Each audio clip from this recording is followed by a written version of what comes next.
Hello दोस्तों, स्वागत है आप सभी का हमारी एक और रोमांचक कहानी में। उम्मीद करती हूँ आपको ये कहानी बेहद पसंद आएगी। मेरा नाम पूजा है और मेरी अभी उम्र 22 साल है। मैं भोपाल सिटी में रहती हूँ। आज मैं आपको अपने साथ हुई एक सच्ची घटना के बारे में बताने जा रही हूँ। मेरी हाइट 5 फुट 3 इंच है। मैं दिखने में बेहद सुंदर थी। मेरे घर में हम 6 लोग रहते थे। मेरे घर में मेरे मौसाजी और मेरी मौसी हमारे साथ में ही रहते थे। मौसाजी की उम्र उस वक्त 35 साल की होगी और मैं 20 साल की थी। मौसाजी दिखने में बेहद सुंदर थे और बहुत ज़्यादा भोले भी लगते थे, लेकिन उनकी असलियत एक दिन मेरे ही सामने खुली। दोस्तों, कहानी में आगे बढ़ने से पहले प्लीज़ वीडियो को लाइक और चैनल को सब्सक्राइब ज़रूर कर दीजिएगा। मैं उस समय जवानी की दहलीज पर थी। रोज़ मेरे मौसा मुझे बहुत ज़्यादा घूर घूर कर देखा करते थे। मैं उस वक्त बीकॉम फर्स्ट ईयर की पढ़ाई कर रही थी। कॉलेज की सबसे खूबसूरत लड़की थी। इस बात पर मुझे कॉलेज में अवार्ड भी मिला था। तब से मुझे लड़के बहुत ज़्यादा फ्रेंड रिक्वेस्ट भेजा करते थे और बात करने का प्रयास भी करते थे। मुझे दिन में लगभग 3-4 प्रपोज़ल आते ही रहते थे। तभी मैं सबको इनकार कर दिया करती थी और इंस्टाग्राम आईडी पर भी बहुत ज़्यादा एसएमएस भेजने लगे थे और बहुत प्रपोज भी आते थे। फिर एक मेरी फ्रेंड स्वीटी ने मुझसे पूछा कि किसी को हाँ क्यों नहीं बोल देती हो, इतने प्रपोज आते हैं, मुझे ही देख लो, कोई लाइक भी नहीं करता, एक भी प्रपोज नहीं आता मेरे लिए। तभी मुझे स्वीटी की बात सुनकर लगा स्वीटी सही बोल रही है। उधर घर में मेरे मौसा जी रोज़ मुझे गलत नज़रों से देखा करते थे। तो एक दिन मैं सुबह सुबह जल्दी कॉलेज गई। कॉलेज को खुलने को अभी 1 घंटा टाइम था। मैं जल्दी जल्दी पहुंच गई थी तो मैं कैंटीन में बैठकर ऐसे ही रील्स देख रही थी। वहां पर एक हैंडसम लड़का आया। उसने 2 प्लेट नाश्ता ऑर्डर किया। दिखने में काफ़ी खूबसूरत था। उसकी पर्सनैलिटी बहुत ज़्यादा अच्छी थी। कोई भी लड़की उसको एक बार देखने के बाद उसके प्यार में पड़ने वाली थी। मैं थोड़ा सोच में पड़ गई। वो अकेला है पर उसने 2 प्लेट नाश्ता ऑर्डर किया था। मुझे लगा शायद कोई आ रहा होगा, पर ऐसा बिल्कुल भी नहीं था। जैसे ही उसका ऑर्डर आया वो मुझे देखकर हंस दिया और मुझे नाश्ता करने को बुलाया। मैंने भी सोचा यही सही टाइम है उसके साथ बात करने का, तो मैं उसके टेबल पर चली गई। उसने मेरा नाम पूछा, उसके बाद कौन सी क्लास में हो ये भी पूछा। मैंने उसे सब कुछ बताया। फिर मैंने भी पूछा तुम्हारा नाम क्या है। उसने बताया उसका नाम राहुल था। फिर उसने मुझे नाश्ता करने को बोला। हम दोनों ने बातें करते हुए नाश्ता किया। तभी उसने बोला तुमसे बातें करके मुझे बहुत अच्छा लगा, क्या तुम अपना नंबर दे सकती हो। मैंने कहा हाँ बिल्कुल। मैंने भी उसको कहा तुम बहुत खूबसूरत हो। वो ये बात सुनकर हंस दिया। फिर डायरेक्ट उसने बोला मैं तुमसे प्यार करने लगा हूँ। मैंने भी कहा आई लव यू राहुल। उसने मुझे गले लगा लिया। फिर हम दोनों बाहर घूमने के लिए गए। उसने मुझे उसके बारे में सब कुछ बताया। मैंने भी उसको बताया। फिर एक दिन उसको मैंने घर पर बुलाया। वो राज़ी हो गया। अगले दिन राहुल घर पर आया। मम्मी को बताया ये राहुल है, मेरे क्लास का लड़का, मेरा बेस्ट फ्रेंड। फिर मम्मी ने उसके साथ बातें की। फिर उधर उधर मौसा जी आए। राहुल को देखकर चौंक गए और पूछा ये कौन है लड़का। मैंने बताया ये मेरा बेस्ट फ्रेंड है। वो मुझे देखकर गुस्सा करने लगे और वहाँ से चले गए, क्योंकि मौसा को बिल्कुल भी पसंद नहीं था कोई मेरी लाइफ में आ जाए। मौसा मुझे प्यार करते थे। बाद में मम्मी ने खाना खिलाया। राहुल खाना खाकर चला गया था। मम्मी को राहुल के साथ बात करके बहुत अच्छा लगा था। मम्मी भी तारीफ़ कर रही थी। जब रात को मैं अपने कमरे में सोने जा रही थी तभी मौसा जी मेरे कमरे में मेरा इंतज़ार कर रहे थे। मैंने जैसे ही दरवाज़ा खोला मैं मौसा जी को देखकर पूरी तरह शॉक्ड रह गई। आज तक मौसा जी मेरे कमरे में ऐसे बिना पूछे आते नहीं थे। मैं उनको देखकर थोड़ी देर के लिए तो डर ही गई थी। फिर मौसा जी ने मुझे दरवाज़ा बंद करने को कहा और पूछा क्या रिलेशन है तुम्हारा उस लड़के के साथ। मैं पूरी तरह से डर गई थी। मैंने कहा वो सिर्फ मेरा बेस्ट फ्रेंड है, जैसा आप सोच रहे हैं ऐसा बिल्कुल भी नहीं है। फिर मौसा जी ने मुझे पकड़ लिया और बोला ऐसा कुछ भी रिलेशन दिखा तो देख लेना। ये धमकी देकर मौसा मेरे कमरे से बाहर चले गए। मैंने अगले दिन राहुल को ये सब कुछ बात बता दी। राहुल को बहुत गुस्सा आया था।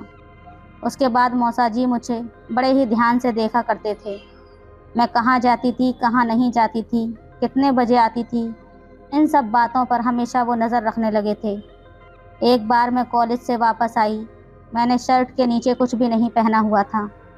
मैंने मौसा जी को ऐसे देखा जैसे वो मुझे खाने वाली नज़रों से घूर रहे हैं। मुझे क्या हुआ, उनको देखकर अचानक सी घबराहट हो गई और उन्हीं के सामने मैं उचक उचक कर चलने लगी। अपने कमरे में गई तो मेरे मौसा जी को ऐसा लगा कि इसने कोई गड़बड़ की है। जैसे मैं अपने कमरे में गई, उससे 5-10 मिनट के बाद मौसा जी मेरे कमरे में आए और फिर मुझसे पूछने लगे। फिर मैंने देखा कि मौसा जी आज बहुत गुस्से में थे। मैंने उनसे पूछा कि मौसा जी ऐसा क्या हो गया है। शायद मैं समझ गई थी कि मौसा जी मेरे दीवाने हो चुके थे, इसलिए मुझ पर थोड़ी थोड़ी बात पर शक कर रहे थे। फिर मेरा मौसा जी के सामने इस तरह का सिलसिला शुरू हो गया। मुझे जब भी मौका मिलता मैं मौसा जी के सामने कुछ न कुछ नाटक करने लगती। उनको ऐसा लगने लगा कि इसने शायद कुछ गड़बड़ की है। मौसा जी के साथ ऐसे ही मेरा मजाक का सिलसिला चलता रहा, लेकिन बेचारे कुछ कर नहीं पाते थे। फिर एक दिन मैंने डिसाइड किया कि इसे दूसरे लेवल तक पहुंचाने की स्टेज आ गई है। एक दिन मौसा जी और मैं टीवी रूम में अकेले ही थे और मैं सोफे पर लेटी हुई थी और मैंने रज़ाई ओढ़ रखी थी। मौसा जी भी उसी सोफे पर मेरे पैरों के पास बैठे टीवी देख रहे थे। फिर मैंने सोचा यही सही मौका है। मौसा जी को पूरा ध्यान टीवी पर था। तभी मैं बेड से निकल गई और अपनी जगह पर तकिया रख दिया। फिर मैंने मौसा जी से कहा कि मौसा जी क्या देख रहे हो। मौसा जी ने कहा मैं टीवी देख रहा हूँ। देख नहीं रहा तुम्हें? मैंने कहा टीवी देख रहे हो, मैं साइड में लेटी हूँ, मुझे क्यों नहीं घूर रहे हो, जैसे कि तुम मुझे रोज़ घूरा करते हो। ये बात सुनकर मौसा जी ने टीवी बंद किया और अचानक ही सोफे पर कूद पड़े। उनको लगा यहाँ तो कोई भी नहीं है। फिर मैंने लाइट जलाई और सब मम्मी को दिखा दिया। मैंने कहा देखो मम्मी, मौसा जी की कैसी नीयत ख़राब है। ये हमेशा मुझे तंग करते हैं और मुझे अजीब सी नज़रों से देखते हैं। देखा इन्होंने किस तरह की हरकत की है। मम्मी ने उस दिन मौसा जी की कोई बात नहीं सुनी और मौसा को घर से निकाल दिया। दोस्तों, ये थी आज की हमारी सच्ची कहानी।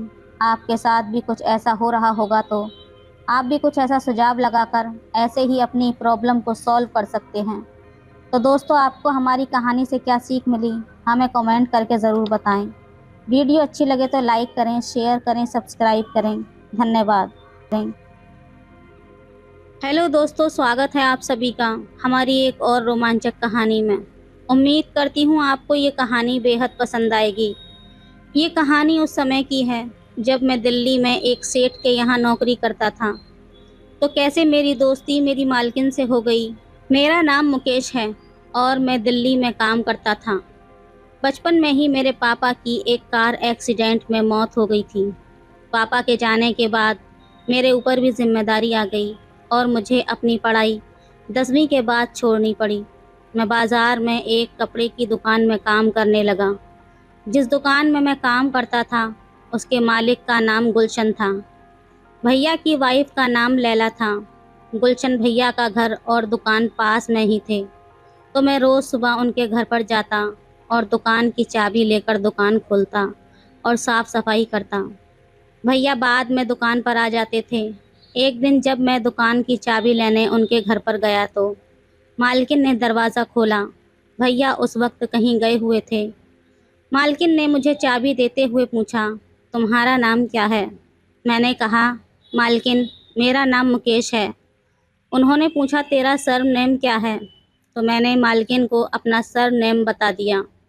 इस पर उन्होंने कहा, अरे वाह, हमारा सरनेम भी यही है, तो तू आज से मुझे मालकिन नहीं बल्कि भाभी कहकर बुलाया कर। मैंने कहा, ठीक है मालकिन। उन्होंने कहा, फिर मालकिन। मैंने कहा, सॉरी मालकिन, मेरा मतलब भाभी।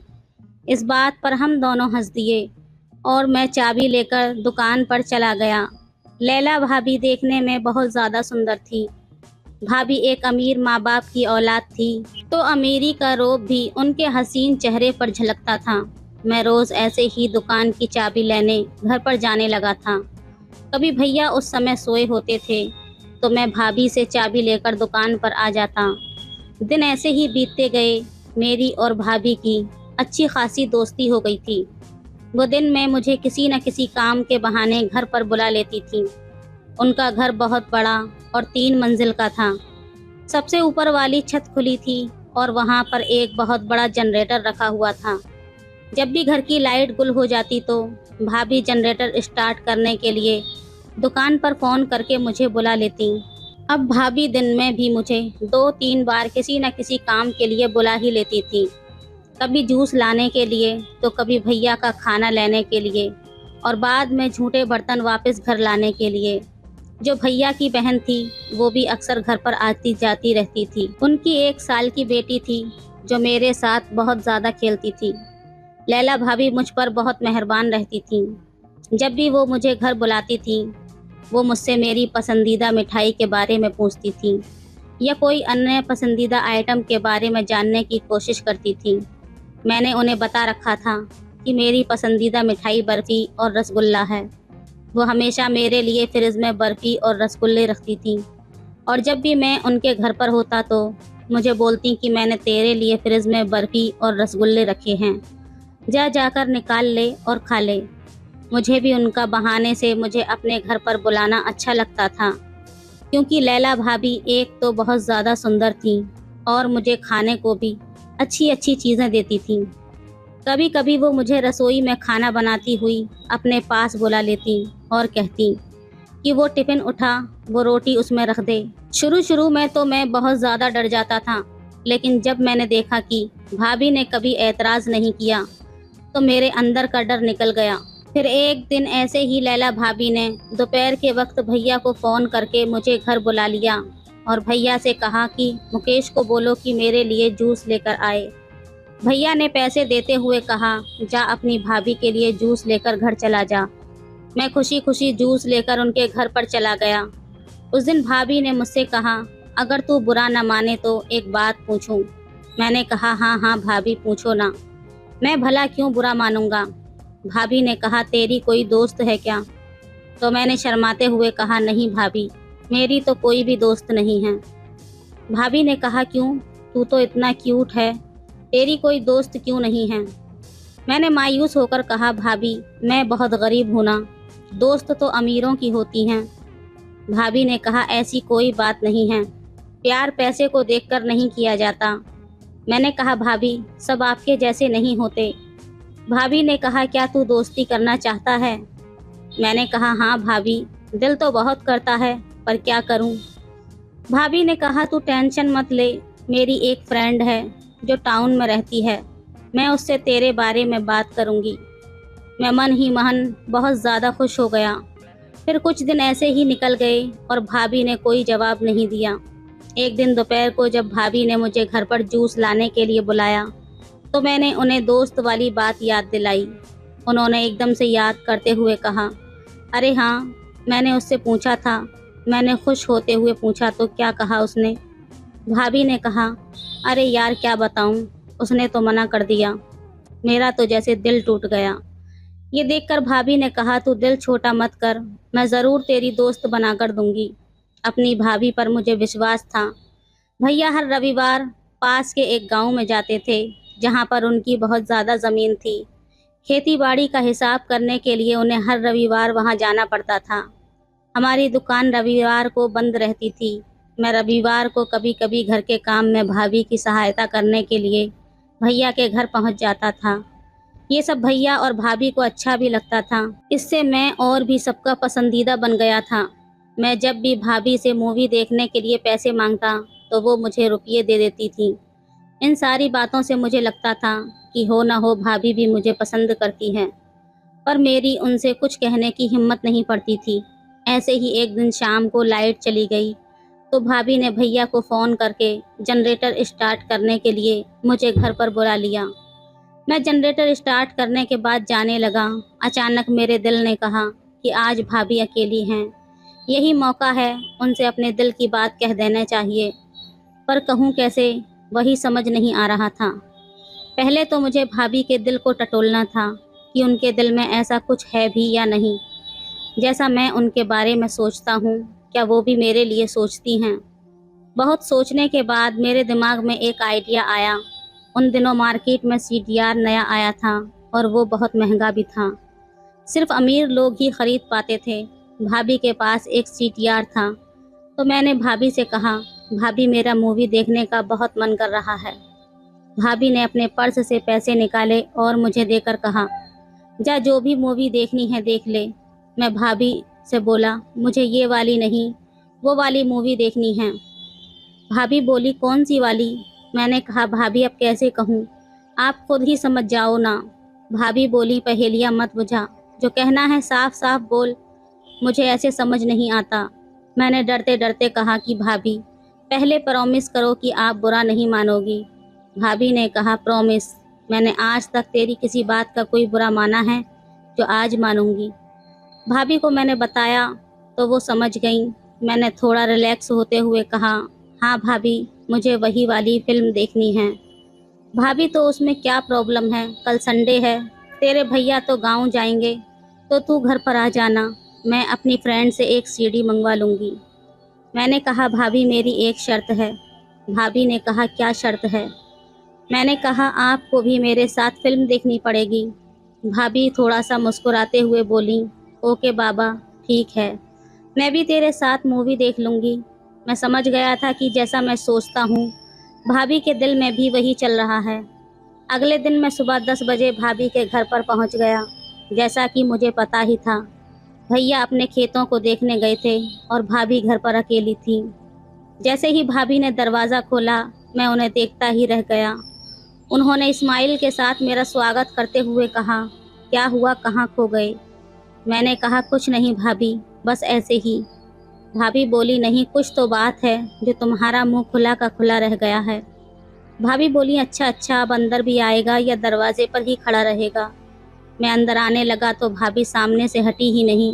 मैं बोला, तो भाभी आपने CD मंगवा ली है क्या? भाभी बोली, अरे यार सॉरी, मैंने नेहा से कहा था कि एक मूवी की CD दे दे, पर उसने कहा कि उसके पास जो मूवी की CD थी वो ख़राब हो गई है। ये सुनते ही मेरा तो चेहरा उतर गया। मुझे लगा कि सारी प्लानिंग चौपट हो गई। भाभी ने मुझे देखा तो उन्हें भी बहुत बुरा लगा, पर उसके बाद उन्होंने जो कहा वो मैंने कभी सपने में भी नहीं सोचा था। भाभी के चेहरे पर एक हल्की सी मुस्कान आ गई। उन्होंने कहा, अगली बार मैं तेरी ये तमन्ना ज़रूर पूरी कर दूंगी। मैंने कहा, मेरी प्यारी भाभी, कोई बात नहीं, लेकिन आपको मेरी यही तमन्ना नहीं बल्कि और भी तमन्ना पूरी करनी पड़ेगी। भाभी ने कहा, हाँ बाबा, पक्का, चल अब नाश्ता करते हैं, बहुत ज़ोरों की भूख लगी है। फिर हम दोनों ने एक साथ सोफे पर बैठकर नाश्ता किया। नाश्ता करते वक्त भाभी ने वादा किया कि जो भी तेरी ख्वाहिशें हैं अगली बार पक्का पूरा कर दूंगी। तो दोस्तों, ये थी आज की कहानी। इससे आगे का अगर पार्ट चाहिए तो प्लीज़ कमेंट में ज़रूर बताएं।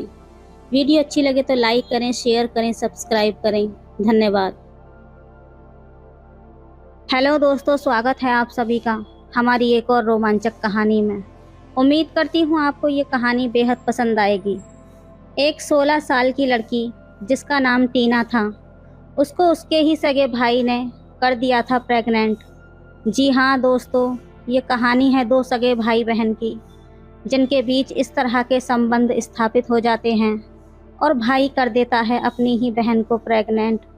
लॉकडाउन का समय चल रहा था। नोएडा में रहने वाला एक परिवार, जिसमें एक 16 साल की लड़की और 14 साल का उसका भाई था और 2 माता पिता थे। कुल मिलाकर परिवार में सिर्फ 4 ही लोग थे। लड़की के माता पिता की आर्थिक स्थिति ज़्यादा अच्छी नहीं थी, इसलिए वे दोनों ही जॉब किया करते थे। लेकिन लॉकडाउन में सभी लोगों का काम छूट गया था। इसी वजह से वो लोग अपना घर चलाने के लिए पड़ोस के घरों में ही मेहनत मजदूरी का काम करने लगे थे। घर पर बेटा और बेटी दोनों ही अकेले रह जाते थे। घर में अकेले रहते थे तो दोनों एक दूसरे से बातें भी किया करते थे, खाना पीना साथ में खाया करते थे। माता पिता तो सुबह निकल जाते थे और शाम को ही आया करते थे। मोबाइल दोनों के पास भी था। एक दिन छोटा भाई मोबाइल पर कुछ देख रहा था कि तभी उसके सामने एक अश्लील वीडियो आ जाती है। 14 साल का लड़का अपनी भावनाओं पर कंट्रोल नहीं कर पाता और उसके मन में इस तरह से कुछ करने के भाव आ जाते हैं। लेकिन लॉकडाउन चल रहा था तो घर से निकलना भी पॉसिबल नहीं था। लेकिन वो वीडियो देख देख कर अपनी उत्तेजना को कंट्रोल नहीं कर पा रहा था। घर में अकेली बहन और सिर्फ वो लड़का ही रह जाता था। वो वीडियो गलती से उसकी बहन के फ़ोन पर शेयर हो जाती है। अब वो वीडियो उसकी बहन भी देख लेती है। तब उसके मन में भी उथल पुथल होने लगती है। अगर आप ये कहानी देख रहे हैं तो प्लीज़ पूरी देखिएगा, क्योंकि इस प्रकार की घटना किसी के भी साथ हो सकती है। हमारा उद्देश्य है कि हम लोगों को जागरूक करें। समाज में इस प्रकार के केस बहुत हो रहे हैं। हम ये कहना चाहते हैं कि बच्चों पर नज़र रखना भी ज़रूरी होता है। माता पिता को बीच बीच में अपने बच्चों पर निगाह ज़रूर रखनी चाहिए। वो क्या कर रहे हैं, उनके मन में क्या चल रहा है, कहीं कोई गलती तो नहीं कर रहे हैं। इन सब बातों का ध्यान माता पिता को रखना चाहिए। हम किसी की भावनाओं को ठेस नहीं पहुंचाना चाहते, बस इस कहानी के माध्यम से एक शैक्षिक व सामाजिक संदेश देना चाहते हैं। कहानी आपको बहुत अच्छी लगने वाली है। अगर आपने अभी तक चैनल को सब्सक्राइब नहीं किया है तो प्लीज़ सब्सक्राइब कर दीजिए और वीडियो को एक लाइक कर दीजिए। वीडियो देखने के बाद उस लड़की के मन में भी वैसा ही करने के ख्याल तो आ जाते हैं, लेकिन वो वीडियो गलती से उसके छोटे भाई ने ही उसको सेंड कर दी थी, तो इसलिए वो उसको बहुत ज़्यादा डांटती है और मम्मी से शिकायत करने को कहती है। भाई छोटा होता है और इस तरह की हरकत से डर जाता है। लेकिन अगले दिन लड़की के भाई ने देखा कि उसकी बहन कमरे में बेड पर लेटी हुई थी और उस वीडियो को देख रही थी और कुछ इस प्रकार की हरकतें कर रही थी। सिर्फ 14 साल का लड़का ये सब देखकर अपनी भावनाओं पर कंट्रोल नहीं कर पाता, लेकिन वो रिश्ते में उसकी बहन होती है तो इसलिए वो थोड़ा झिझकता भी है। लेकिन इस प्रकार की भावना अगर कम उम्र में आ जाए तो कंट्रोल करना काफ़ी मुश्किल हो जाता है। और ये सब कुछ हो रहा था सिर्फ एक मोबाइल फ़ोन की वजह से। साथियों, मोबाइल फ़ोन जितना लाभदायक है उतना कहीं कहीं नुकसानदायक भी है। एक दिन दोनों भाई बहन बैठे थे, तभी भाई अपनी बहन से कहने लगा कि दीदी, मैंने आपको उस दिन वीडियो मोबाइल पर देखते हुए देखा था और आप वही वीडियो देख रही थी, ये भी मैंने देख लिया था। ये सुनकर बहन को गुस्सा आ जाता है, लेकिन गलती उसकी भी थी, इसलिए वो ज़्यादा कुछ नहीं कहती। तभी उसका छोटा भाई कहता है कि क्यों ना आज एक साथ बैठकर वीडियो देखी जाए। हम दोनों तो भाई बहन हैं, इसलिए एक दूसरे के साथ कुछ कर ही नहीं सकते, तो इसमें डर भी कोई नहीं है। लेकिन वे दोनों ये नहीं जानते थे कि इसके आगे का परिणाम क्या होने वाला है। लड़की ने मोबाइल पर वीडियो चलाई और दोनों भाई बहन बैठकर वीडियो देखने लगे। वीडियो देखते देखते दोनों अपने अपने ऊपर कंट्रोल नहीं कर पाए और उन दोनों ने संबंध स्थापित कर लिए। जब एक बार ऐसा हो गया तो उन दोनों को काफ़ी अच्छा महसूस हुआ। अब दोनों घर पर अकेले रहते थे तो ये सब बहुत ही ज़्यादा करने लगे। सब कुछ ऐसे ही चलता रहा। वक्त धीरे धीरे गुजरता रहा। पता नहीं कब 3 महीने गुजर गए, पता ही नहीं चला। 3 महीने बाद जब लड़की का पेट बढ़ना शुरू हुआ तो उसकी माँ ने उससे पूछा कि ये सब क्या है। उसने ये बात अपनी माँ से छुपाई और कहा, लॉकडाउन में खाना ज़्यादा खा रही हूँ, इसकी वजह से शायद पेट बढ़ रहा है। धीरे धीरे 1 महीना और बढ़ा तो पेट और भी ज़्यादा बढ़ गया। अब माँ को शक नहीं बल्कि यकीन हो गया कि कुछ न कुछ गड़बड़ है। जब उसकी माँ ने सख्ती से उससे पूछा कि आखिर बात क्या है, तब लड़की ने पूरी बात अपनी माँ को बताई और ये सुनकर उसके पैरों तले ज़मीन ही खिसक गई। माता पिता ने कभी सोचा भी नहीं था कि हमारे बच्चे इतना गलत कर सकते हैं, लेकिन अब जो हो गया था उसको बदला भी नहीं जा सकता था। अब 4 महीने का शिशु जो उस लड़की के पेट में पल रहा था, उसको दुनिया में लाया जाए तो रिश्ता ख़राब हो रहा था। इसको समाज पर बहुत ही बुरा प्रभाव पड़ने वाला था। फिर ये बात लड़की की माँ ने अपने पड़ोस में रहने वाली अपनी सहेली को बताई। उसकी सहेली कोर्ट में बैठने वाले जज साहब के यहाँ पर काम करती थी। ये बात उसने अपने साहब को बताई। जब ये बात जज साहब को पता चली तो वो कहते हैं कि इसका सिर्फ एक ही रास्ता है, आपको एक पुलिस कंप्लेंट करानी होगी और यदि आप बेटी का अबॉर्शन करवाना चाहती हैं तो आपको कोर्ट से परमिशन लेनी होगी। लड़के की माँ पुलिस कंप्लेंट करती है। जब पुलिस जांच करती है तो गलती दोनों भाई बहन की थी। और दोनों कम उम्र के आवेश में आकर बह गए थे। इसलिए लड़के को बाल सुधार गृह में 6 माह के लिए भेज दिया जाता है ताकि भविष्य में इस तरह की कोई भी हरकत ना करे। यदि वो बच्चा इस दुनिया में आता तो भाई बहन का रिश्ता और भी ज़्यादा जीवन भर कलंकित रहता। इसलिए लड़के की मां ने अपनी बेटी का गर्भपात करवाना ही उचित समझा और न्यायालय से आदेश मिलने पर गर्भपात करवा दिया गया। दोस्तों, अब आप ही बताइए, इस कहानी में आप असली गलती किसकी मानते हैं? आपको कहानी देखकर क्या लगा? अपनी राय अवश्य दीजिएगा। ये कहानी सिर्फ शैक्षिक और सामाजिक उद्देश्यों को ध्यान में रखते हुए थी। हमारी कहानी का उद्देश्य किसी भी तरह से अश्लीलता या अनैतिकता को बढ़ावा देना नहीं है, बल्कि समाज को जागरूक करना है। हमें उम्मीद है कि ये कहानी लोगों को इन मुद्दों के बारे में सोचने और समाज के सकारात्मक परिवर्तन लाने में मदद करेगी। तो दोस्तों, ये थी आज की कहानी। आपको कैसी लगी हमें कमेंट में ज़रूर बताएं। वीडियो अच्छी लगे तो लाइक करें, शेयर करें, सब्सक्राइब करें। धन्यवाद। मेरे बॉस की नज़र हमेशा मुझ पर ही टिकी रहती थी। एक बार कुछ ऐसे हालात बिगड़े कि मुझे अपने बॉस के साथ एक रात गुजारनी पड़ी। हेलो दोस्तों, स्वागत है आप सभी का हमारी एक और रोमांचक कहानी में। उम्मीद करती हूँ आपको ये कहानी बेहद पसंद आएगी। मेरा नाम पूजा है और मैं मुंबई की रहने वाली हूँ। मेरे पति का नाम राहुल है और उसकी उम्र अभी 30 साल की है। हमारी शादी को 5 साल हो गए हैं। एक दिन मेरी तबीयत ख़राब हो गई तो मैंने ऑफिस में बिना बताए छुट्टी कर ली। मेरी तबीयत कुछ ऐसी बिगड़ी कि मैंने 7 दिन ऑफिस नहीं गई। फिर जब मेरी तबीयत कुछ ठीक हुई तब मैं अपने ऑफिस गई। मेरे बॉस बहुत गुस्से में थे। उन्होंने मुझे अपने करीब बुलाया और कहा, बिना बताए कहाँ चली गई थी? तुम्हें क्या ये नहीं पता है कि छुट्टी करने से पहले लीव देनी पड़ती है? मैंने अपने बॉस को सब कुछ बताया, लेकिन बॉस नहीं माने और उसने मुझे बोल दिया कि कल से ऑफिस मत आना। अब हमें तुम्हारी कोई ज़रूरत नहीं है। मुझे बहुत बड़ा झटका सा लगा था। मैं बोली, सर प्लीज़ ऐसा मत कीजिए। आजकल मेरे हस्बैंड की जॉब भी नहीं है। मुझे नौकरी की सख्त ज़रूरत है। घर मेरी ही सैलरी से चलता है। अगर आप नौकरी से निकाल देंगे तो हम भूखे मर जाएंगे। प्लीज़ सर, मुझे माफ़ कर दीजिए। आगे से बिना बताए छुट्टी नहीं करूँगी। लेकिन बॉस तो बिल्कुल भी नहीं मान रहे थे। मैं उनके पैरों में गिर गई। अब वो मुझे घूर घूर कर देखने लगे। शायद मेरे झुकने के कारण उन्हें कुछ दिख गया था। तभी मैं बोली, सर आप जो बोलेंगे मैं वही करूँगी। प्लीज़ मुझे जॉब से मत निकालो। मुझे पैसों की बहुत ज़्यादा ज़रूरत है। आपसे मुझे बड़ी उम्मीदें हैं।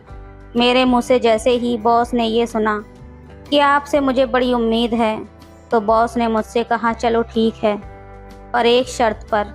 मैं तुम्हें नहीं निकालूंगा, पर पहले बोलो कि शर्त मंजूर है। मैंने बिना कुछ सोचे समझे हाँ कर दी और कहा, आप बस आदेश कीजिए। मैं नौकरी बचाने के लिए आपका हर आदेश मानूंगी, क्योंकि नौकरी बहुत ज़रूरी थी, क्योंकि हमारे घर में आमदनी का कोई भी साधन नहीं था। मेरी नौकरी से ही हमारा घर चलता है। पति भी काम नहीं करते हैं, उनकी भी नौकरी छूट गई है। बॉस ने कहा, तुमने मेरी बात माननी पड़ेगी। मैंने बोला, मैं हर बात मानूंगी। बॉस ने कहा, मैं तुम्हारे साथ एक रात गुजारना चाहता हूँ।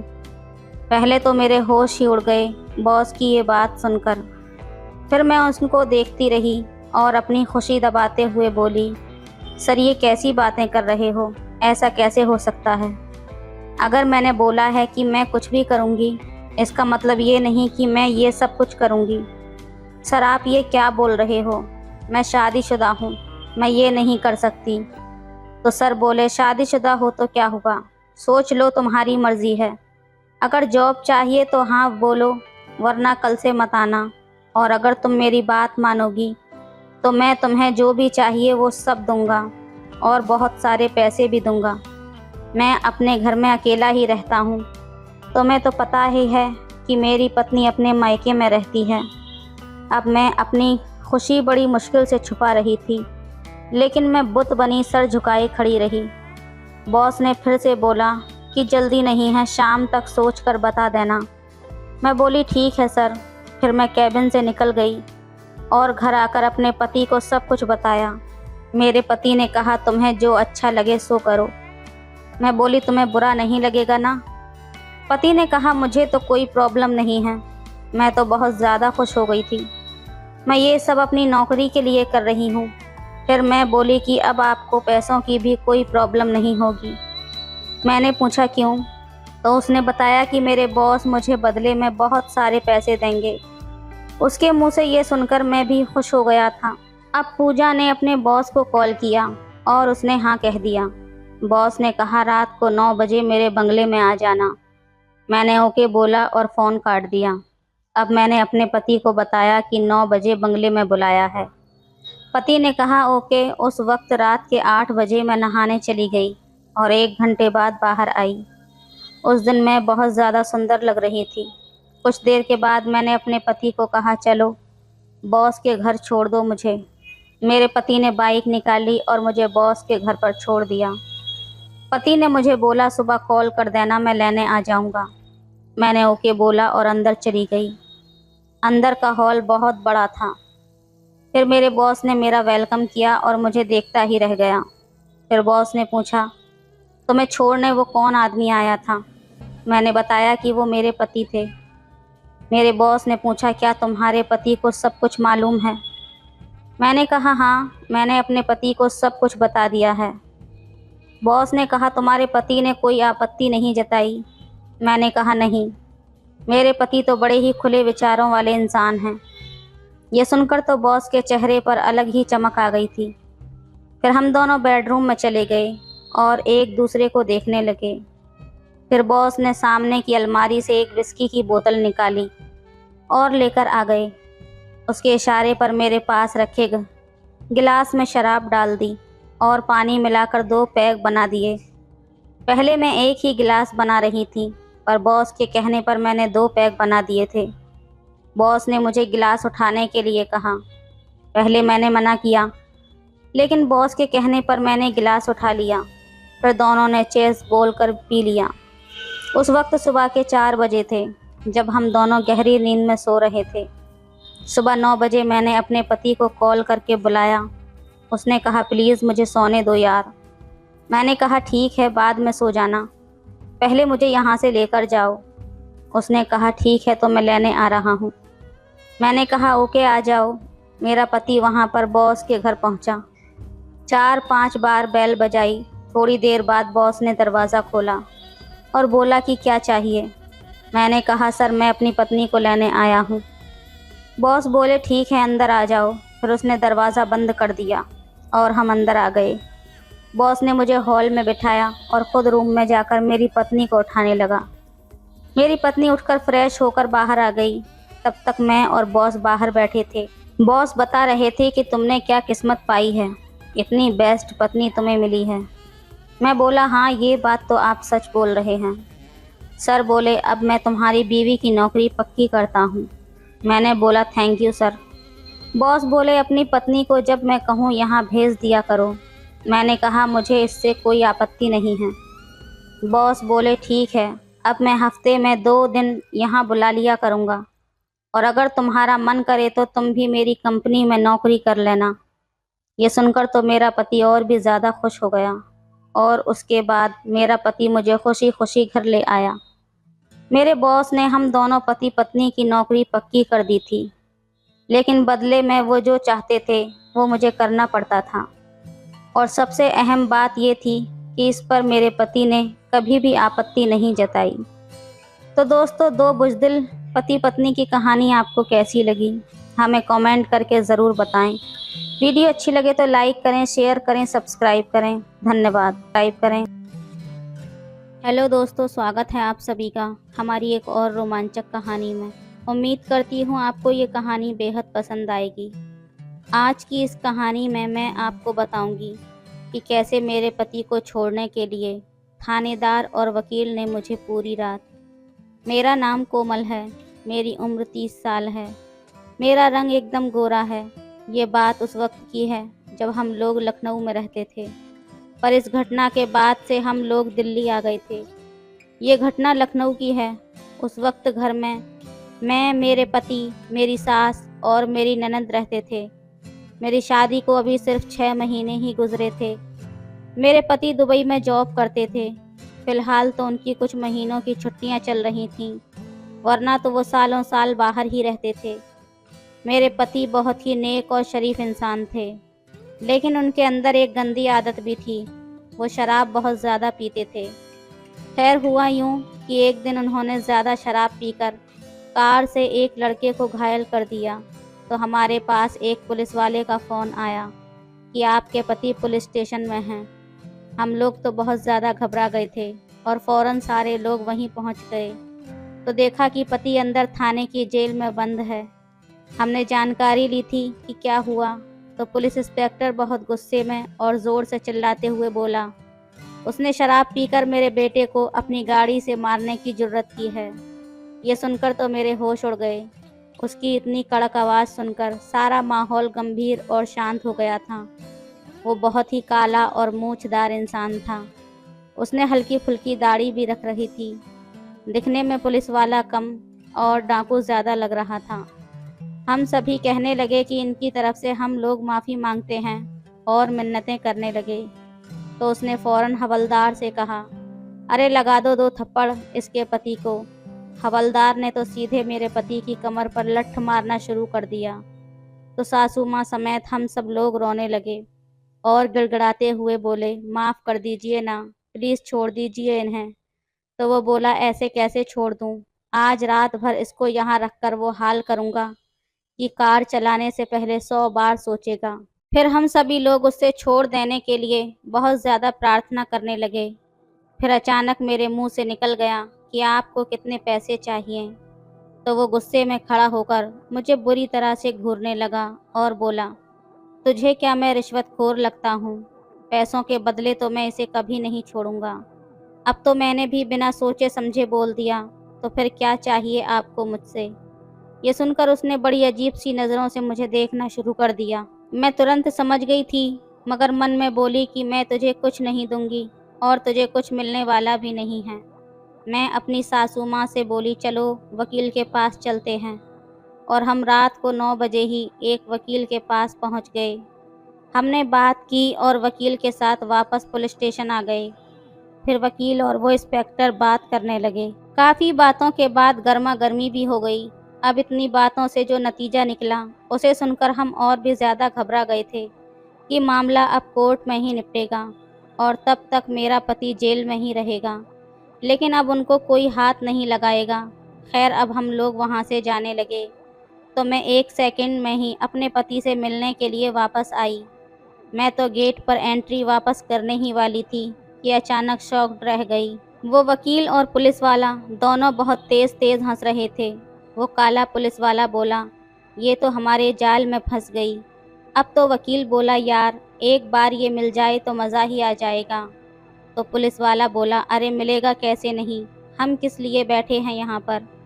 ये कहकर वो लोग हंसने लगे और मेरे पैरों तले जैसे ज़मीन खिसक गई हो। मैं डर के मारे अंदर नहीं गई और वापस मुड़कर घर की तरफ चल दी। जब हम सब लोग घर पर पहुँचे तो मैं अंदर आते ही अपने कमरे में आ गई और सोचने लगी कि कोमल तू कहाँ फंस गई है? अब तो ये तेरे पीछे ही पड़ गए हैं। ऊपर से पति भी इनकी कैद में है। यही सोचते सोचते मुझे कब नींद आ गई पता ही नहीं चला। सुबह 7 बजे उठी, जल्दी से नहा धोकर कुछ थोड़ा सा खाकर और माँ जी और दीदी के लिए नाश्ता बनाकर अकेली ही पुलिस स्टेशन चल दी। आज मैंने सूट और पजामी पहना था और हाँ, आज मैं थोड़ा मेकअप करके गई थी। थाने जाते ही चेयर पर बैठे पुलिस वाले के सामने जाकर बैठ गई और बोली, देखिए मुझे इस कोर्ट कचहरी के चक्कर में नहीं पड़ना। आप प्लीज़ कैसे भी ये केस निपटा दीजिए। मैं जानती हूँ कि सब कुछ आपके ही हाथ में है। अब वो तो इत्तेफाक से आपका बेटा था, उसके लिए मैं माफ़ी मांगती हूँ। आप प्लीज़ कैसे भी करके ये मामला सुलझा दीजिए। ये सुनकर पुलिस वाले के चेहरे पर हंसी साफ नज़र आ रही थी। उसे लगने लगा था कि मुर्गी जाल में फंस गई है। फिर मैंने भी सोच ही लिया कि अरे कोमल, तुझे अपने पति को छुड़वाने के लिए वो सब करना ही पड़ेगा जो ये लोग चाहते हैं। तू कितनों के साथ ये सब काम कर चुकी है, एक बार अपने पति के खातिर भी इनके साथ कर ले। अब पुलिस वाला मेरे करीब आया और धीरे से बोला, क्या कर सकती हो आप अपने पति को बचाने के लिए? मैं ज़रा सा झुककर उसकी तरफ देखते हुए बोली, मैं अपने पति के लिए सब कुछ कर सकती हूँ। तो उसने मेरी तरफ देखते हुए पूछा, सब कुछ? तो मैं हड़बड़ा सी गई और मैंने बस हाँ में गर्दन हिला दी। तो वो बोला, ठीक है, अपने वकील से बात कर लो, क्योंकि उसने केस की फ़ाइल तैयार कर ली है और वो रात को आएंगे। अगर तुम 10 बजे वकील के घर आ सकती हो तो वहीं पर आ जाना, हम सब वहीं पर बैठकर बात कर लेंगे। मैं भी मुस्कुराते हुए अंदाज में बोली, हाँ ठीक है, मैं पूरी तैयारी से आ जाऊंगी। अब मैं वहाँ से चल दी थी। मैं समझ गई थी कि बात तो कुछ नहीं है, आज ये दोनों मिलकर मुझे। ये सोचते हुए मैं घर आ गई तो मेरी सासू माँ मुझसे पूछने लगी, क्या बात हुई कोमल? मैंने बताया, अरे वो वकील सही नहीं है, मेरी एक फ्रेंड है, उसके पापा वकील हैं, वो आज रात को आएंगे तो मैं उनसे मिलने उनके घर पर जाऊंगी। मेरी सासू माँ बोली, बेटा हम भी चलते हैं। मैंने कहा, नहीं नहीं, अब मैं सब कुछ अपने आप संभाल लूँगी और देखना कल सुबह तक उनको भी छुड़वा लूँगी। रात तक मैंने खाना वाना निपटाया। मैंने तो कुछ नहीं खाया था, पर मुझे 10 बजे का टाइम मिला था। मगर घर पर सब बोलने लगे कि अब देर मत करो, निकल जाओ, रात हो रही है। तो मैं 9 बजे ही चल दी और मैंने सूट पहना था जो काफ़ी फिटिंग का था। मैं सज धज कर वकील के घर पहुंच गई। मैं अंदर गई तो वहां वो दोनों बैठे हुए थे, वो पुलिस वाला भी था। मैं बैठ गई और बोली, जी बताइए। तो पुलिस वाला बोला, देखो पहले ये बताओ कि तुम अपने पति को छुड़वाने के लिए किस हद तक जा सकती हो? मैंने बिना डरे कहा, मैं सब कुछ करने को तैयार हूँ, लेकिन कल सुबह तक मेरे पति घर पर पहुँच जाने चाहिए। तो पुलिस वाला बोला, तुझे हम दोनों के साथ एक रात गुजारनी होगी, तभी तेरा पति छूट पाएगा। तू यहाँ हमें खुश करेगी और हम तेरे पति को छोड़ देंगे। ये सुनकर अब मेरी हालत ख़राब हो गई थी और मैं नरम आवाज़ में बोली, देखो मेरे पति को कल सुबह छोड़ देना, भले ही तुम जो चाहो वो कर लो। ये बात सुनकर पुलिस वाला तो जैसे खुशी से उछल पड़ा था और बोला, चल अब खड़ी हो जा और जाकर सामने से पैक बना कर ला। कल क्या, हम तो अभी छोड़ देंगे तेरे पति को। मैं खड़ी हुई और 3 गिलास निकाले। तो वकील बोला, तू भी लगाएगी जान? मैं कटीले अंदाज में बोली, अब जब अपनी बना ही लिया है तो खातिरदारी तो करनी ही पड़ेगी। ये सुनकर पुलिस वाला खुश होते हुए बोला, अरे वाह मेरी जान, ऐसी खातिरदारी करेंगे कि तेरे पति ने भी नहीं की होगी। फिर उसके बाद उन दोनों ने मुझे अपनी हवस का निशाना बनाया। उन लोगों ने मेरी वीडियो भी बना ली थी, इसलिए वो मुझे फिर ब्लैकमेल करने लगे थे। अब तो ये उन दोनों का रोज़ का मामूल बन गया था। धीरे धीरे ये बात मेरे पति को भी पता चल गई। मेरे पति ने जब मुझसे इस बारे में पूछा तो मैंने उन्हें बताया कि उन लोगों ने मेरी कुछ वीडियो और फ़ोटो बना लिए हैं, इसलिए वो लोग मुझे रोज़ ब्लैकमेल करते हैं। तो मेरा पति बोला, ये पुलिस वालों का चक्कर बहुत बुरा होता है, क्यों ना हम लोग दूसरे घर में शिफ्ट हो जाते हैं। मैं अपने पति के साथ दिल्ली आकर दूसरे घर में शिफ्ट हो गई, तब जाकर उन दोनों से मेरा पीछा छूटा। तो दोस्तों, ये थी आज की कहानी। आपको कैसी लगी हमें कमेंट में ज़रूर बताएं। वीडियो अच्छी लगे तो लाइक करें, शेयर करें, सब्सक्राइब करें। धन्यवाद।